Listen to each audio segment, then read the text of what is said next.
Vă spunem bun găsit, stimați ascultători, la emisiunea Experiențe cu Dumnezeu. Suntem într-un nou episod cu pastorul Scott Grizzle. Bun găsit și totodată vă invit să continuați dumneavoastră și mulțumim tare mult.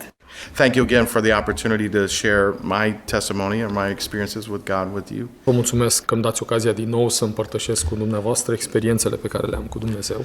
When I became a Christian for the first time, Când am devenit credincios, I went to the church and I sat in the back. am fost la biserică, m-am dus în spate pe ultima bancă And the people there were waiting to see, și oamenii de acolo așteptau să vadă will he continue in faith? dacă eu chiar am fost transformat, Will he continue with God? dacă va merge mai departe Scott cu Dumnezeu sau nu. One of my good friends was an evangelist, Unul din prietenii mei buni era un evanghelist and he invited me to go with him și m-a invitat să merg cu el, to invite people to come to the church. să chem oameni la biserică. There was another man that came with us, and we all went in a van to A invite mai people venit to church. un prieten, un frate cu noi și mergeam să spunem oamenilor să-i chemăm la biserică. And they asked me, tell us, Scott, where are the people that are near the church? Și m-au întrebat pe mine, spune-ne, Scott, unde sunt oamenii în jurul bisericii care ar trebui să vină? So we go on this street and we'll find a neighborhood there where we can invite people Și to am church. plecat pe o alee unde căutam And un cartier de unde să chemăm oameni la biserică. so they went on the street that I told them about. We traveled a Am mers pe couple miles. strada de care le-am zis eu, am mers câțiva kilometri And I said, okay, now turn right. și am spus, aici faceți dreapta. The man paused for a minute. Omul a făcut o mică pauză And he said, I think we should go left. și a zis, eu cred că ar trebui să o luăm la stânga, nu la I dreapta. told him I didn't know this way. I'm not sure who lives in this direction. Eu i-am spus că dacă o luăm la stânga, eu nu știu cine stă acolo. But we continued in the direction we did not know about. Așa că am continuat totuși în direcția în care nu știam pe nimeni. They pulled up to another stop, a stop sign. Au ajuns iarăși la o intersecție. They said, well, Scott, which way do we go A now? zis, Scott, acum în ce parte să o luăm? I said, I don't know. I'm not familiar with this Și eu le-am area. spus, dacă făceați dreapta mai devreme, știam, acum ați luat-o la stânga, nu știu. They said, which way would you choose? Și mi-au zis, da, tu în ce parte ai vrea I să o thought luăm? this was very strange. Și mi s-a părut foarte bizară But întrebarea I mea. said, just go right. Și le-am spus, luați-o la dreapta. And we ended up in a neighborhood of very large houses. Și am ajuns într-un cartier cu case foarte mari. This is early in the morning. Și era foarte devreme în acea zi. And we're three of us in a van 3 persoane într-un microbuz, going into a neighborhood we're not familiar with, intrând într-un cartier necunoscut nou, simply to speak with people about God. cu dorința de a vorbi oamenilor despre Dumnezeu. There was a lady who came out of her house. O I could see femeie her. tocmai ieșea din casa ei I could see her coming out to get the newspaper that și was am out. văzut că se ducea să ia ziarul de la cutia poștală. And the man stopped the van Omul a oprit microbuzul and he said, now Scott, go and speak with her and ask her if there's anything that you can pray about. și mi-a spus, acum, du-te tu, Scott, la ea și întreabă dacă poți să te rogi pentru ceva. Honestly, I was upset at this. Mie nu mi-a căzut cel mai bine I can imagine how I would have felt if someone had talked to my wife as she walked to the street. Mă gândeam cum aș simți eu dacă cineva ar aborda-o pe soția mea în maniera aceasta. But I submitted to what the man said and I walked forward, Da, m-am supus sfatului prietenului meu și leaving m-am plenty of dus, space between her and I. abordând-o de la depărtare, așa. I spoke loudly to her. Vorbeam mai tare către ea I said, ma'am, I told her who I was. I am Scott from the local church. și i-am spus așa de la oarecare distanță că, doamnă, eu sunt Scott de la biserica locală And I asked her a simple question. și am întrebat o întrebare extrem de simplă. Is there anything that I can pray about for you? Și a zis, este un lucru anume pe care îl putem menționa în rugăciune pentru dumneavoastră? She said, no, I'm fine. I have a church. Și ea a spus, nu, îți mulțumesc, sunt în regulă, am o biserică la care merg. And she turned to go back in her house. S-a întors dorind să meargă spre casă. And she paused for a minute După aceea a avut un moment de ezitare, o pauză pe care a făcut-o. and turned and asked me if I would go and pray with her nephew. Dar s-a întors la mine în timp ce mergea spre casă și s-a uitat și a zis, da, ai vrea să vii să te rogi cu nepotul meu? She said, my nephew is in a drug house, in a house where they're doing drugs all week. Nepotul meu este într-o casă unde se strâng cei cu dependență de Our droguri. family has been praying for him all week long. Întreaga familie s-a rugat pentru el de o săptămână că nu mai vine We're acasă. concerned that he may die because of what he's doing. Ne e teamă că poate să moară. She said he will not listen to any of us, and we've been praying that God would send someone to speak to him. Că poate să moară din abuzul de droguri și noi ne-am rugat știind că nu ne ascultă pe noi, ca Dumnezeu să trimită pe cineva pe care să-l asculte. She gave me the address of where he was. Și mi-a dat adresa, locația. And I took the address and I got back into the van with the men. Am luat adresa de la dânsa, am intrat înapoi în microbuz And they said, what did God reveal, Scott? și cei din mașină mi-au zis, ce ți-a descoperit Domnul Scott? I shared with them the story of the man, and we drove to the house. We drove to the Le-am address. spus, am mers după aceea la acea adresă When we drove up, I will never forget what happened. și când am ajuns acolo, nu o să uit niciodată ce s-a întâmplat. There were no clouds out that day that I knew Nu of. era niciun nor pe cer în acea zi. But as soon as we opened the door Dar în momentul în care am deschis ușa de la mașină and we stepped out onto the ground, și am făcut primul pas pe pământ, thunder came and lightning struck close to the house. s-a auzit un tunet și un fulger a lovit foarte aproape de casă. All the people who were doing drugs were on the front porch of the house. Toți oamenii care foloseau droguri erau pe terasa din fața casei. When lightning struck and thunder, and they heard the thunder, Când au auzit tunetul și au văzut că a lovit fulgerul în proximitatea casei, they fell to the ground. au căzut la pământ în acel moment. It shook me. I M-a was afraid. mișcat și pe mine zgomotul și m-am speriat și eu. But I understood. I believed that maybe this was from God. Dar în momentul acela am interpretat că tunetul este de la Dumnezeu. So we stepped up onto the porch. Așa că am mers pe terasa casei. The first man that spoke to me cursed Primul om care m-a întâmpinat m-a înjurat because he was afraid, and he said, "Who are you?" pentru că s-a speriat de prezența noastră asociată tunetului și fulgerului și a zis, cine sunteți voi? M-a înjurat întrebându-mă, cine ești tu? By this time I'm bold Deja prinsesem curaj, aer în aripi, because I understand this is from God. pentru că înțelesesem că nu e la întâmplare, ci e de la Dumnezeu. The gentlemen that were with me let me step up in front. Frații mai maturi de la biserică m-au lăsat pe mine să merg în față să conduc. Împărăția întunericului începea să se zgâlțuie. Yeah, the kingdom of darkness started to shake. To shake. Yes. I told the man that God had sent us to speak to them. Și le-am spus oamenilor de acolo că Dumnezeu ne-a trimis să le vorbim. The man cursed again and he said, "This is what happened when I believed in God." Omul a început să înjure și a zis că nu-i trebuie Dumnezeu. He had actually tried to kill himself. El încercase să se sinucidă. He had shot himself with a gun, S-a împușcat cu o armă but he did not die. și totuși n-a murit. He showed me the scars. His body was Mi-a mangled arătat from rana the pe care o gunshot, avea de la împușcătura but he was still respectivă, alive. dar era încă în viață. I spoke with him for a long time. Am vorbit un timp îndelungat cu el. I was a new Christian. Eram un proaspăt întors la I Dumnezeu. only knew of the goodness and the mercy of Nu God. știam decât despre bunătatea și mila I lui think I only Dumnezeu. knew 10 scriptures, maybe at most. Cred că nu știam decât vreo 10 versete pe din afară And I quoted every one of them to și him. le-am citat pe toate, le-am spus.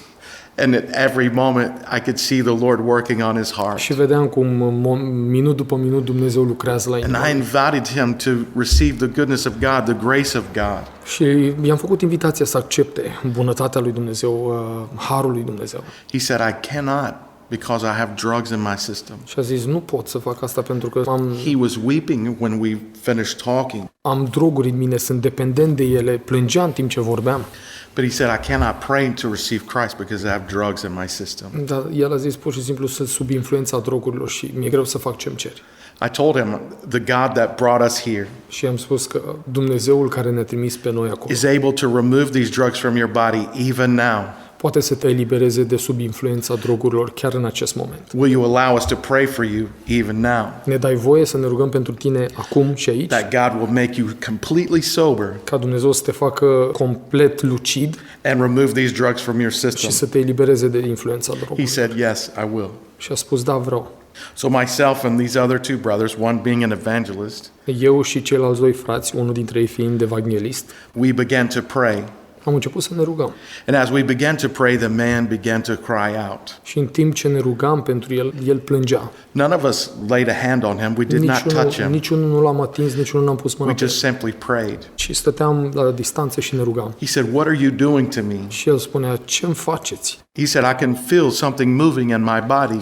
Simt cumva ceva care se mișcă în organismul meu. He said, "What are you doing to me?" Și întreba repetitiv, ce-mi He faceți? began to cry out and he dropped to his knees. A început să plângă și mai tare și a căzut în genunchi. He said, "God, will you save me?" Și a spus, Doamne, vrei să mă mântui? We prayed with him for salvation. Ne-am rugat pentru el și cu el pentru I mântuire. talked with him some more. Am vorbit cu el mai mult după And then aceea. I went into the other room După aceea m-am dus într-o altă cameră where one of the other men had gone in to speak with the other guys. unde unul dintre prietenii mei s-a dus să vorbească cu And ceilalți de all of them acolo. were on their knees giving their hearts to Și the toți Lord. erau pe genunchi în camera aceea, predându-și viața Domnului. I still remember taking them all to church. Îmi aduc aminte cum i-am luat pe toți la biserică.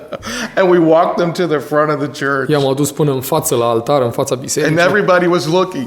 Și toți se uitau, And mirați. everybody was thinking that, who are these people that Scott is bringing to church? Cumva înspăimântați cine sunt oamenii aceștia pe care i-a dus Scott la biserică. And we shared the story of what had happened with these men. Când le-am împărtășit povestea, situația, când le-am descris situația și ce s-a întâmplat. And all of the church came forward and gathered around them Întreaga biserică a venit în față, i-au înconjurat, and embraced them and i-au prayed with îmbrățișat them. și s-au rugat cu ei. This was a miracle A fost o minune de la Dumnezeu, on many different levels. pe mai multe paliere. When the men were trying to find the direction to the place, Când oamenii încercau să găsească direcția către I acea didn't agree locație, with how they did this. nu eram de acord cu direcția în care au luat-o, drumul pe care l-au luat. I was speculative as to what might happen. I wasn't sure what would happen. Făceam tot felul de speculații în mintea mea, neștiind ce va urma. What happened in me is I became bold. Dar ceea ce s-a întâmplat cu adevărat în mine e că am prins curaj. God changed me in this. Dumnezeu m-a transformat pe mine prin această întâmplare. The brothers who were with me, Frații care erau cu mine they were discipling me in how to be a witness. mă ucenicizau să mă învețe cum să fiu un martor al Domnului. And so this moment transformed my life. Dar acel moment mi-a transformat viața într-un It's mod part of how I minister iremediabil. even today. Este modul în care și astăzi îl mărturisesc pe I Dumnezeu. watched the Lord transform the lives of those men, L-am văzut pe Dumnezeu cum a transformat viața oamenilor aceia. and their lives were completely different. Și viețile lor astăzi sunt total diferite. And so I thank God for this opportunity De aceea eu îi mulțumesc Dumnezeu pentru acea ocazie to see God at work.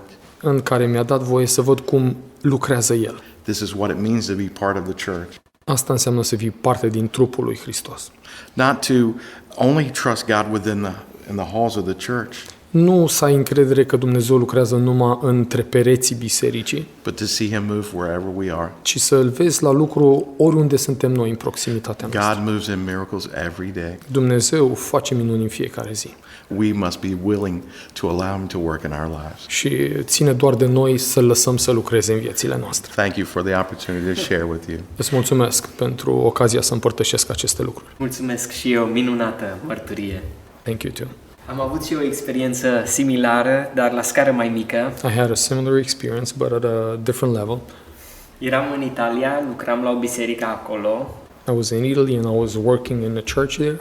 În cursul săptămânii erau câțiva During the week, there were just a few attending the church. și cred că a fost singura dată când am spus ceva ce nu am controlat. And I think it was the only time in which I was saying things that I was not controlling them by my mind. Am spus astăzi veți vedea o minune în And biserică. I just heard myself saying, today you will witness a miracle in the church. La scurt timp, după 20 de minute, 20 minutes later, a intrat un grup de români infractori. we had a group of guys that came in, but they were burglars. They were thieves. Îi cunoșteam ca biserică. As a church, Produceau doar we knew probleme. about the scandals that they were doing in town. Poliția carabinieri îi cunoșteau. The police knew all about them. Erau la limita cât să fie închiși. They were like to the edge of being arrested for the crime that they were doing. Au venit toți, s-au pus în fața amvonului pe genunchi și au spus de astăzi noi ne pocăim. Out of nowhere, they all came up to the altar. They sat on their knees in front of the church and they said, today we want to give our lives to God. Eu n-am crezut. He did not believe that's going to happen. În afară de unul, toți s-au pocăit, 5-6. So out of them, about 5 or 6, all but one gave their life to God. În urmă cu 2 săptămâni, avusese o experiență când unul de-al lor a murit. What triggered that is that 2 weeks before that, one of their gang died, gang members. Dumnezeu și atunci ne-a vorbit că prin moartea respectivă va aduce viață în biserică. Knowing about his death, I felt from God that through that situation, he will bring revival to the church, and I don't know why. Aceasta a fost predica mea cu 2 săptămâni înainte. That was my sermon 2 weeks before this event happened.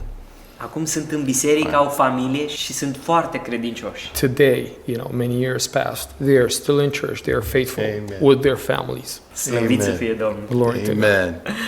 Mulțumim tare mult, Scott. Thank you so much, Scott. Mulțumim, dragi ascultători, că ne-ați urmărit. Urmărim și noi cu mare bucurie mărturii ale unor oameni dedicați slujirii lui Dumnezeu. Așa că vă invit să urmați calea aceasta a dedicării, în care veți vedea producându-se miracole, experiențe minunate pe care să le aveți cu Dumnezeu.